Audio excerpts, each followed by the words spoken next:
aqui concluir com a fala de Paulo Henrique Amorim, que tem um valor histórico excepcional, tá no meu Twitter para você ajudar a disseminar. Então, primeiro aqui no vídeo, eu acho que não tem importância agora, dá para rever. É a primeira vez em que eu falo no programa do Umbrella Deal, na presença de Piero Leiner e Pepe Escobar. E aí, na sequência, o pessoal, mais uma vez, viva o trabalho em rede, viva a Web 3.0, encontrou o testemunho de Paulo Henrique Amorim sobre a operacionalização no âmbito de Bretton Woods, das instituições de Bretton Woods, do Umbrella Deal. Vamos ouvir aqui atentamente. Pois é.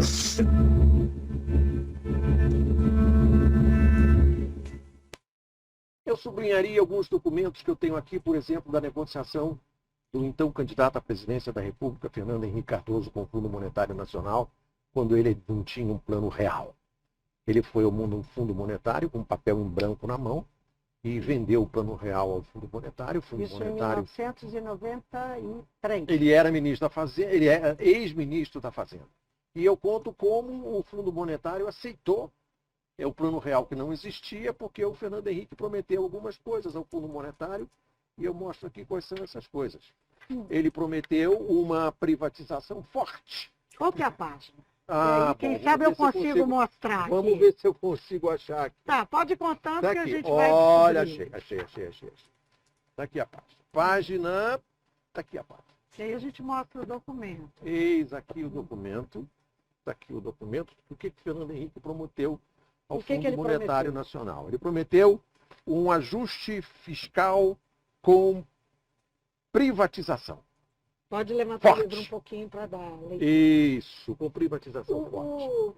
E aí ele ia privatizar. Você estava cobrindo Eu estava lá em Washington, acompanhando a reunião. Quando acabou a reunião, saíram ele, o diretor-gerente do fundo, o Michel Candesus, e o presidente do Comitê dos Bancos Credores, o Bill Rhodes. E eu anotei tudo que eles iam falando. O Michel Candesus, por exemplo, disse que ia apoiar o plano, olha só com que entusiasmo. Oui, sans excitation, favorable. Era um plano que não existia ainda. O Bill Rhodes disse, positivo. Está aqui, Bill Rhodes, presidente dos bancos credores, positivo. Por que eles estavam tão entusiasmados? Porque o Fernando Henrique prometeu um ajuste fiscal com privatização forte, concessão no serviço público de água e gás. Telebrás, ele vai vender, mas precisa mudar a Constituição. Vale do Rio Doce, fica para depois. E a joia da coroa? Petrobras.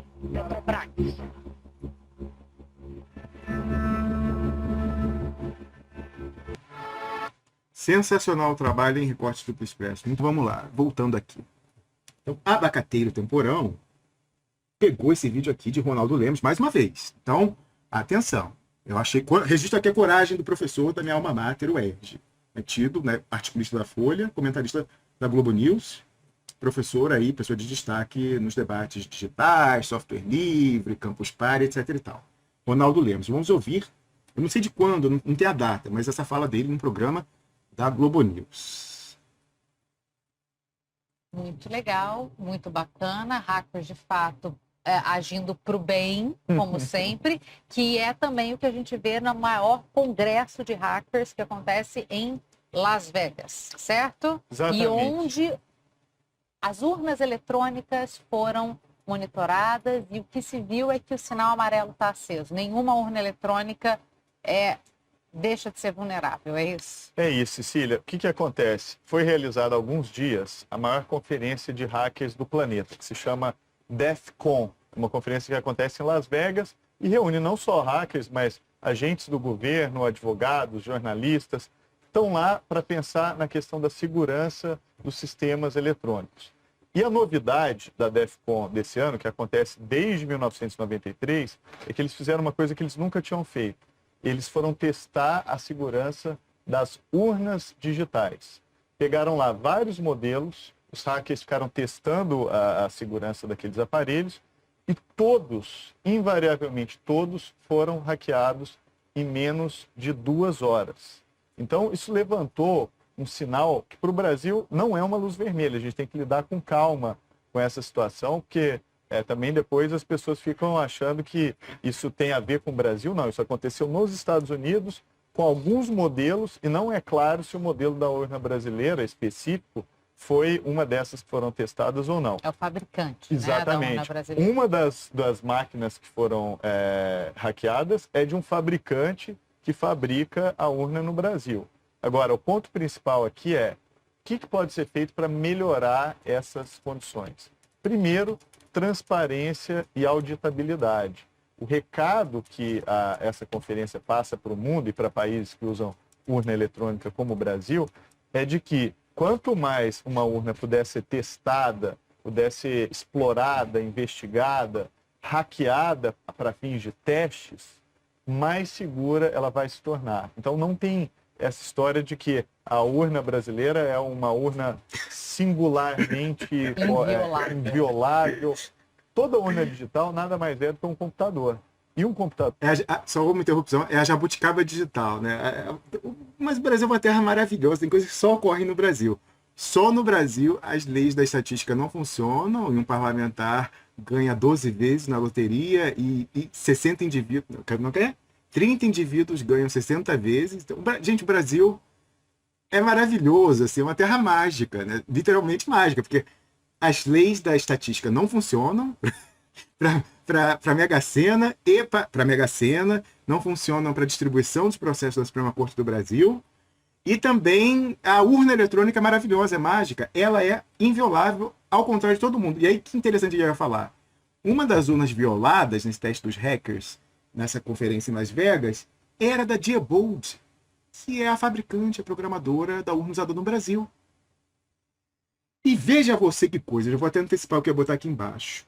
O Protógenes Queiroz, na entrevista que ele deu à Mariana Godoy em 2017, uma localização não identificada, próxima ao cantão de Genebra, onde ele está protegido pelo Estado suíço, ele fala que ele pegou um técnico da Diebold, que passou para ele como foi os elementos de prova de como se dava a fraude no processo eleitoral brasileiro. Olha a coincidência, né? E consegui identificar um dos fraudadores, denuncia isso ao Ministério Público Regional Eleitoral. Ele admite a fraude? Ele admite a fraude foi feita pela empresa na época em ambiente da Diebold, que é a empresa que fabrica as urnas eletrônicas, que é responsável pelo software das urnas eletrônicas. Ele é um dos técnicos engenheiros operacionais, é um técnico de Osasco, inclusive, e ele falou em detalhes como fraudou a minha eleição e como fraudou outras eleições.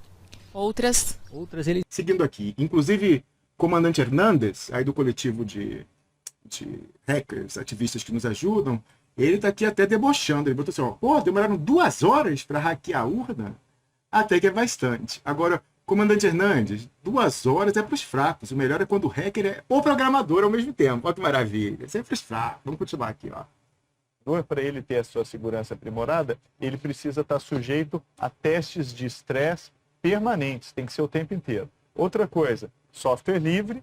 O software precisa ser auditável, o código precisa ser auditável. A comunidade científica do Brasil tem que estar envolvida nessa questão da auditabilidade. E, por fim, mais transparência. Eu fui no site do TSE procurar os documentos sobre segurança da urna quando eu vi essa notícia, e tudo que eu encontrei foi um diagrama, um gráfico de uma página que não serve para, vamos dizer, para ninguém que tenha um olhar mais científico acadêmico, não serve para absolutamente nada. Enfim, a gente tem um grupo aqui que pode trabalhar nisso, né? Que pode hackear N vezes as nossas urnas eletrônicas.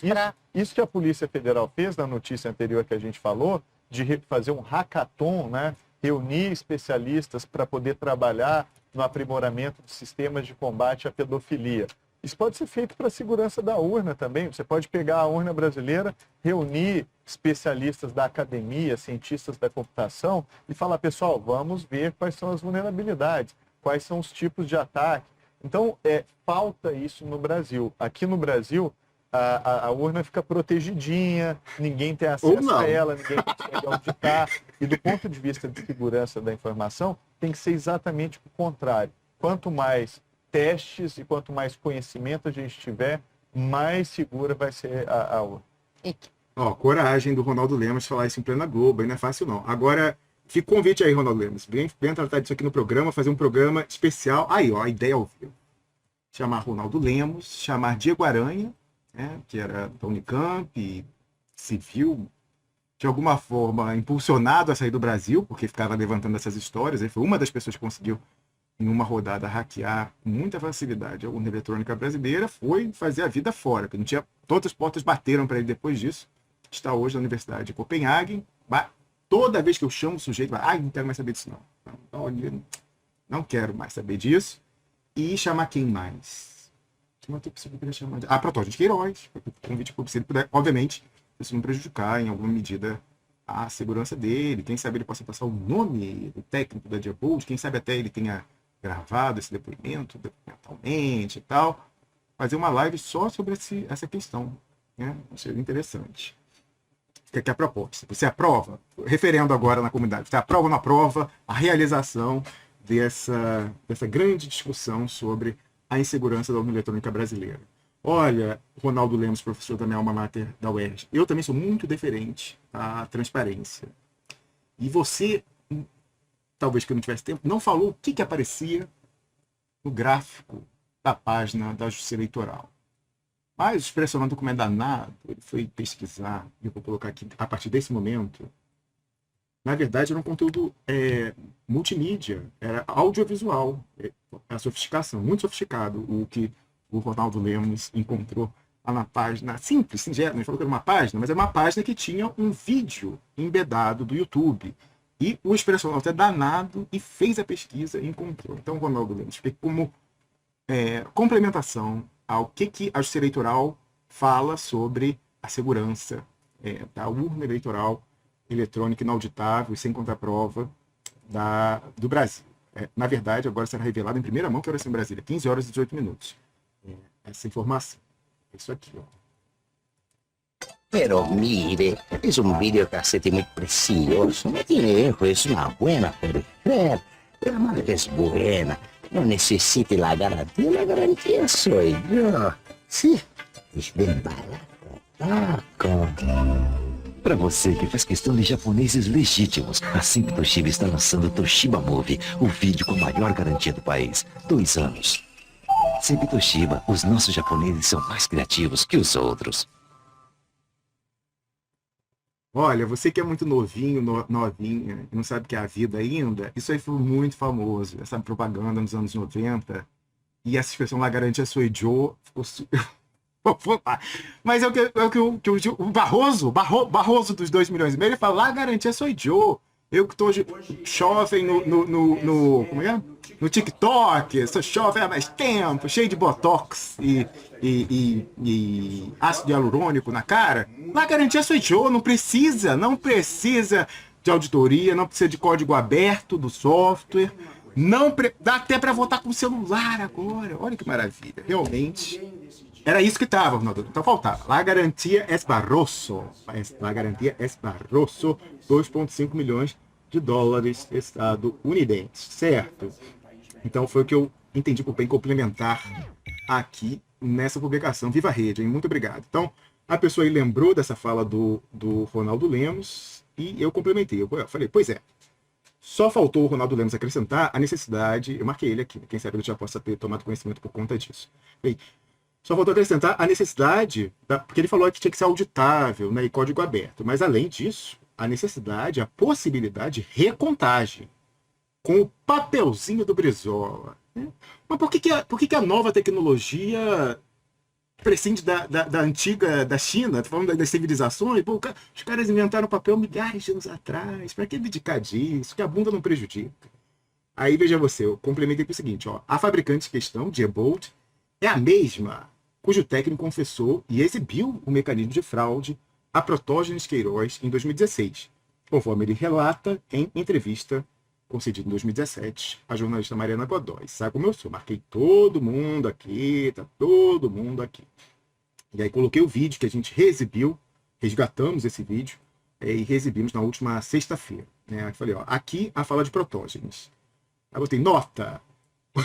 Já tinha antecipado. O André Roncari disse que não defende a urna eletrônica inauditável e sem a contraprova do papelzinho do Brizola do Brasil. Certo. A urna mágica, mas é a urna mágica, que nem. É uma terra onde a lei da gravidade. A lei da gravidade ainda funciona no Brasil? A estatística não.